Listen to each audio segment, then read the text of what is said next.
सभी भक्तजनों को जय श्री माता रानी, जय श्री महामाया। आज आप समस्त भक्तजनों के समक्ष श्रीमद् भगवत गीता के 9वें अध्याय का पाठ बतलाएंगे।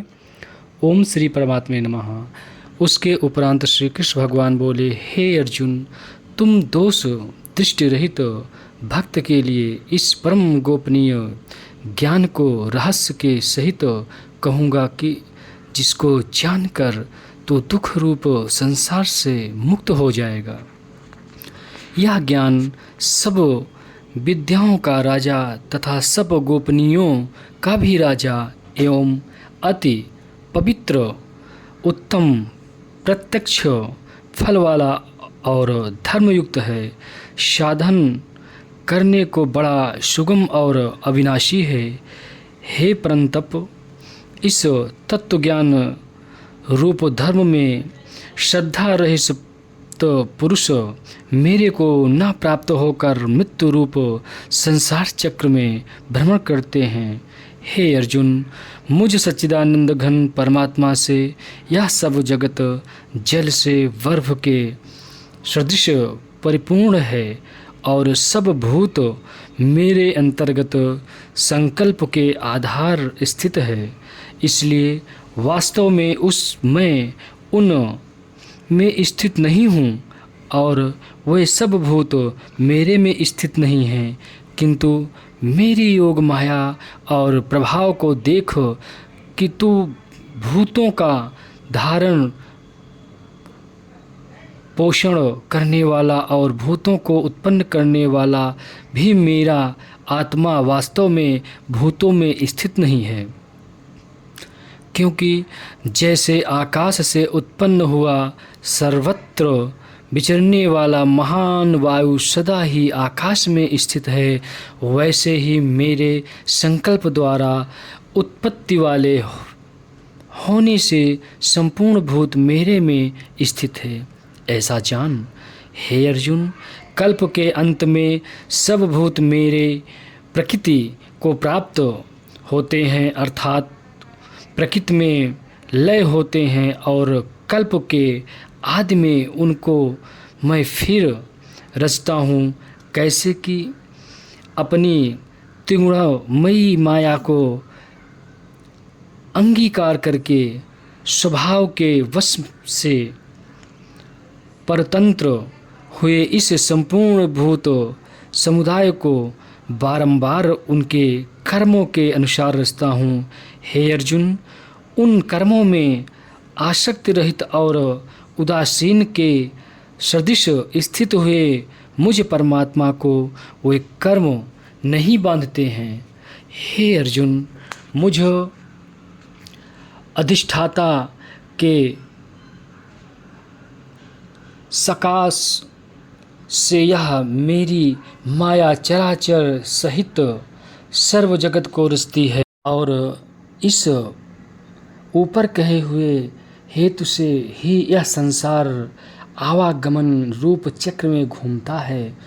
ऐसा होने पर भी संपूर्ण भूतों के महान ईश्वर रूप मेरे परम भाव को न जानने वाले मूढ़ लोग मनुष्य का शरीर धारण करने वाले मुझ परमात्मा को तुच्छ समझते हैं, अर्थात अपनी योग माया से संसार के उद्धार के लिए मनुष्य रूप में विचरते हुए को साधारण मनुष्य जानते हैं, जो कि वृथा आशा, वृथा कर्म और वृथा ज्ञान वाले अज्ञानी जन राक्षसों के और असुरों के जैसे मोहित करने वाले तामसी स्वभाव को ही धारण किए हुए हैं। परंतु हे कुंती पुत्र, दैवी प्रकृति के आश्रित हुए जो महात्मा जन हैं, वह तो मेरे को सब भूतों का सनातन कारण और नाश रहित अक्षर स्वरूप जानकर अनन्य मन से युक्त हुए निरंतर भजते हैं। वे दृढ़ निश्चय वाले भक्तजन निरंतर मेरे नाम और गुणों का कीर्तन करते हुए तथा मेरी प्राप्ति के लिए यत्न करते हुए और मेरे को बारंबार प्रणाम करते हुए सदा मेरे ध्यान में युक्त हुए अनन्य भक्ति से मुझे उपासते हैं, उनमें कोई तो मुझ विराट स्वरूप परमात्मा को ज्ञान यज्ञ के द्वारा पूजन करते हुए एकत्व भाव से, अर्थात जो कुछ है सब वासुदेव ही हैं, इस भाव से उपासते हैं, और दूसरे पृथक्त्व भाव से अर्थात स्वामी सेवक भाव से और कोई कोई बहुत प्रकार से भी उपासते हैं, क्योंकि क्रतु अर्थात श्रौतकर्म मैं हूँ, यज्ञ अर्थात पंच महायज्ञादि मैं, स्मार्त कर्म मैं हूँ, स्वधा अर्थात पितरों के निमित्त दिया जाने वाला अन्न मैं हूँ, औषधि अर्थात सब वनस्पतियाँ मैं हूँ, एवं मंत्रमय हूँ, घृतमय हूँ, अग्निमय हूँ और हवन रूप क्रिया भी मैं ही हूँ। हे अर्जुन, मैं ही इस संपूर्ण जगत का धाता अर्थात धारण पोषण करने वाला एवं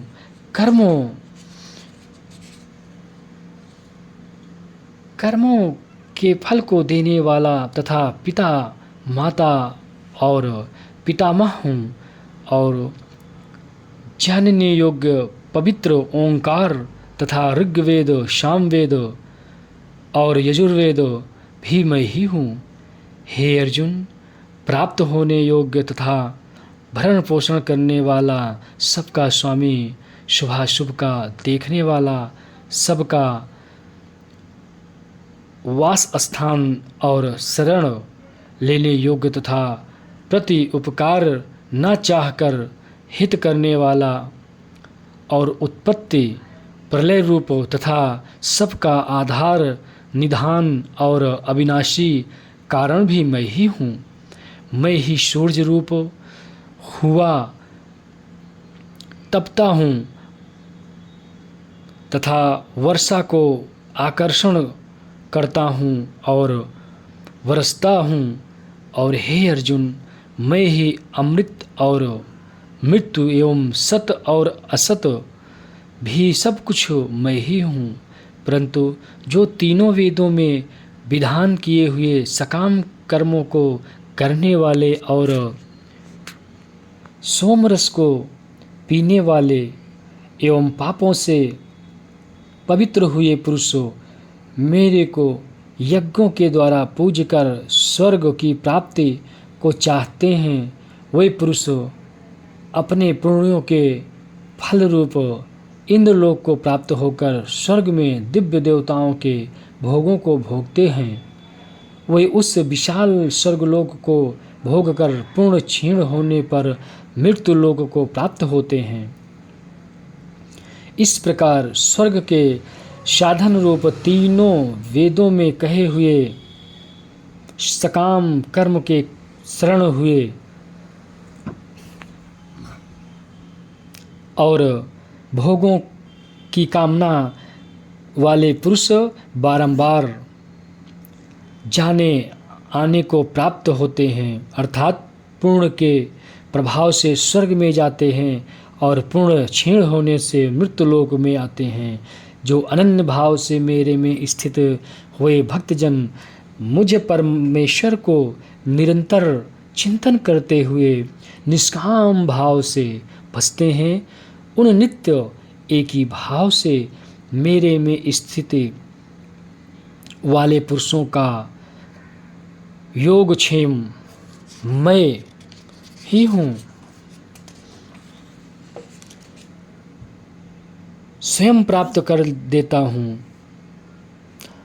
हे अर्जुन, यद्यपि श्रद्धा से युक्त हुए जो सकामी भक्त दूसरे देवताओं को पूजते हैं, वे भी मेरे को ही पूजते हैं, किंतु उनका वह पूजना अविधि पूर्वक है अर्थात अज्ञान पूर्वक है, क्योंकि संपूर्ण यज्ञों का भोक्ता और स्वामी भी मैं ही हूँ, परंतु वे मुझे अधियज्ञ स्वरूप परमेश्वर को तत्व से नहीं जानते हैं, इसी से गिरते हैं अर्थात पुनर्जन्म को प्राप्त होते हैं। कारण यह नियम है कि देवताओं को पूजने वाले देवताओं को प्राप्त होते हैं, पितरों को पूजने वाले पितरों को प्राप्त होते हैं, भूतों को पूजने वाले भूतों को प्राप्त होते हैं, और मेरे भक्त मेरे को ही प्राप्त होते हैं। इसलिए मेरे भक्तों का पुनर्जन्म नहीं होता। हे अर्जुन, मेरे पूजन में यह सुगमता भी है कि पत्र, पुष्प, फल, जल इत्यादि जो कोई भक्त मेरे लिए प्रेम से अर्पण करता है, उस शुद्ध बुद्ध निष्काम प्रेमी भक्त का प्रेम पूर्वक अर्पण किया हुआ वह पत्र, पुष्प, पुष्पादि मैं सगुण रूप से प्रकट होकर प्रीति सहित खाता हूँ। इसलिए हे अर्जुन, तू जो कुछ कर्म करता है, जो कुछ खाता है, जो कुछ हवन करता है, जो कुछ दान देता है, जो कुछ स्वधर्माचरण रूप तप करता है, वह सब मेरे अर्पण कर। इस प्रकार कर्मों को मेरे अर्पण करने रूप संन्यास योग से युक्त हुए मन वाला तो शुभाशुभ फल रूप कर्म बंधन से मुक्त हो जाएगा और उनसे मुक्त हुआ मेरे को ही प्राप्त होवेगा। यद्यपि मैं सब भूतों में संभाव से व्यापक हूँ, ना कोई मेरा अप्रिय है और ना प्रिय है, परंतु जो भक्त मेरे को प्रेम से भजते हैं वे मेरे में और मैं भी उनमें प्रत्यक्ष प्रकट हूँ। मेरी भक्ति का और भी प्रभाव सुन, यदि कोई अतिशय दुराचारी भी अनन्य भाव से मेरा भक्त हुआ मेरे को निरंतर भजता है, वह साधु ही मानने योग्य है, क्योंकि वह यथार्थ निश्चय वाला है, अर्थात उसने भली प्रकार निश्चय कर लिया है कि परमेश्वर के भजन के समान अन्य कुछ भी नहीं है। इसलिए वह शीघ्र ही धर्मात्मा हो जाता है और सदा रहने वाली परम शांति को प्राप्त होता है। हे अर्जुन, तू निश्चय पूर्वक सत्य जान कि मेरा भक्त नष्ट नहीं होता, क्योंकि हे अर्जुन, स्त्री, वैश्य और शूद्रादिक तथा पापयोनि वाले भी जो कोई होवे वे भी मेरे शरण होकर तो परम गति को प्राप्त होते हैं। फिर क्या कहना है कि पूर्णशील ब्राह्मणजन तथा राजर्षि भक्तजन परम गति को प्राप्त होते हैं।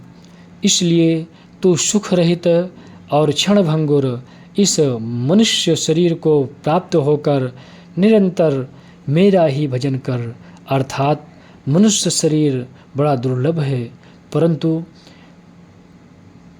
है नाशवान और सुख रहित। इसलिए काल का भरोसा न करके तथा अज्ञान से सुख रूप भासने वाले विषय भोगों में न फंसकर निरंतर मेरा ही भजन कर।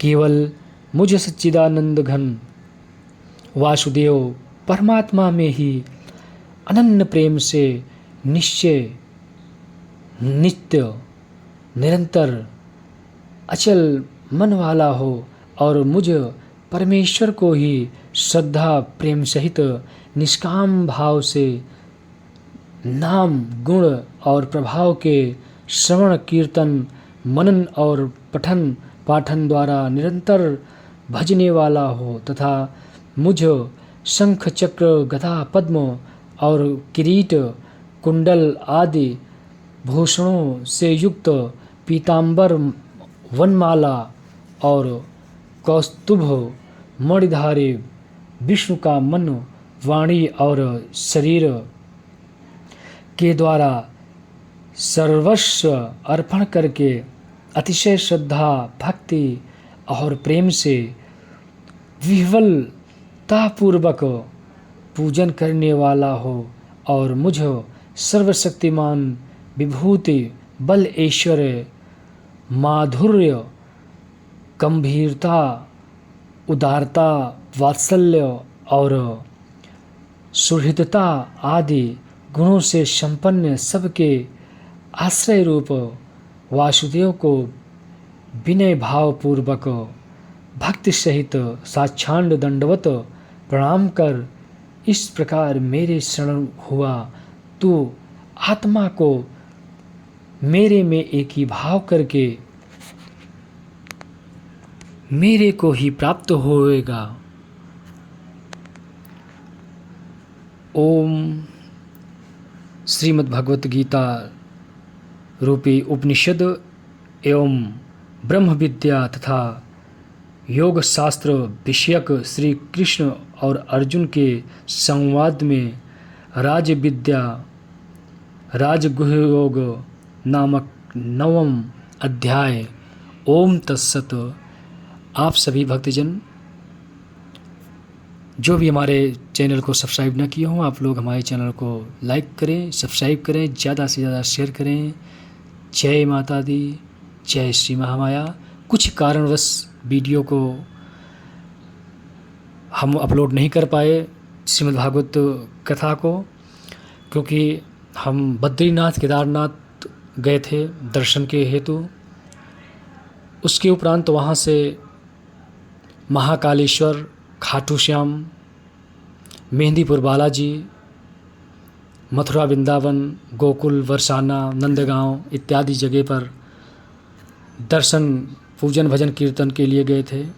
इस हेतु देरी के लिए हम सभी भक्तजनों से क्षमा चाहते हैं, और जो भी त्रुटि हुई हो हमारे शब्दों द्वारा, हम किसी के भाव को ठेस पहुंचाने हेतु वीडियो ना बना रहे हैं, ना वीडियो को डाल रहे हैं। बस अपना जो करुण भाव है उसी को मैं प्रकट कर रहा हूं परमात्मा के लिए। आप लोग जो भी भक्तजन सुनने के बाद उस पर अमल करना चाहें, आप अमल कर सकते हैं। इससे आपका और आपके परिवार का कल्याण होगा। जय माता दी, जय महामाया।